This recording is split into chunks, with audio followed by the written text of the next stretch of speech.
Hello everybody, it's Ritz over here. I just want to talk about the importance of prayer today. Or should I say tonight? It's now the evening basically for a lot of people. So what I want to mention is a lot of people, they really sleep on prayer. They're a lot more into works and magic, and they forget the consistent principle of prayer, which is the basis of basically everything. Because our words have power. So that if you have more faith in all these objects and things that you're using, all these tools and everything, and then when you don't have these tools and you don't have anything to fall back upon for a strong foundation, then you don't have faith basically in your belief and in the words of your power and the invocations and evocations that you call upon throughout the process of your spell work, right? If you do any of that stuff. Also in Lucumi Santeria, there's a lot of prayer being done at least once a week, at least more than that if it comes to Spiritismo. Everything of a Spiritismo is basically prayer and saying candles and praying from the heart and getting the messages and everything. When we start the Misas, we do a lot of prayers to make sure that the energy in the space is secured, so there aren't any cows as or dark spirits or anything like that that can enter the space when it comes to the Misa being run. Like one friend of mine told me, he said that in the Bible there's actually a story about somebody who had turned from sorcery into, basically Christianity and whatnot, and somebody else as a sorcerer was egging him on and was showing this guy how much power he had. He was levitating,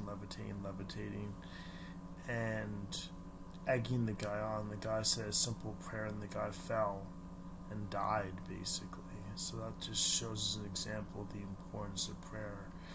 You don't have to be the guy who's just believing only in sorcery and that's all he believes in. And the guy of a simple prayer comes along and then just takes him out basically. It's incredible. So the other night I was actually doing a prayer of an epithet of Hecate. Now let's see if I can actually pull this up and tell you the actual epithet.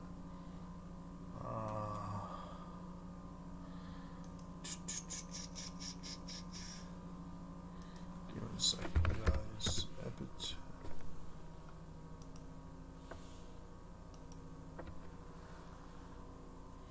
It's called Ophioplokamos, which is the epithet of Hecate having snakes, working with snakes. And Ophioplokamos, it was my first time working with this epithet.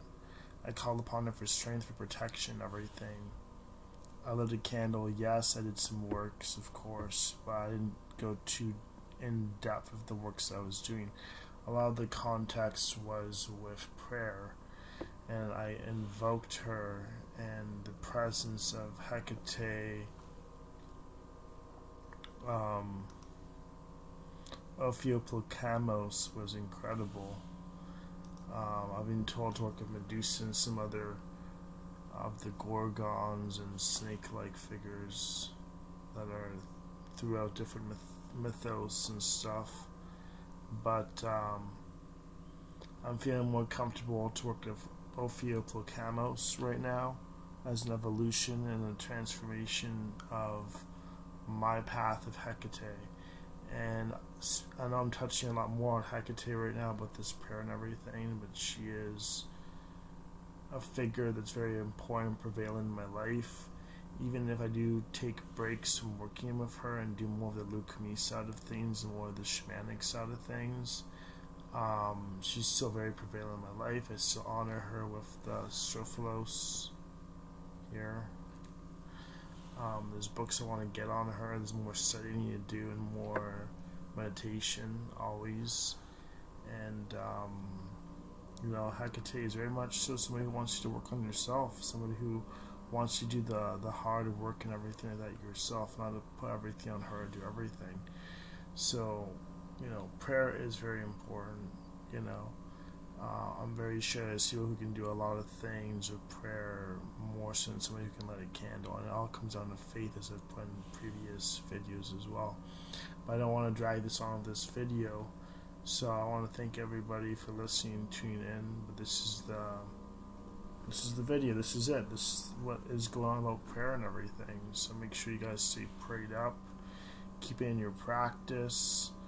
Don't always run to using tools and everything, but incorporate prayer into your practice. Alright, this is Rich signing out.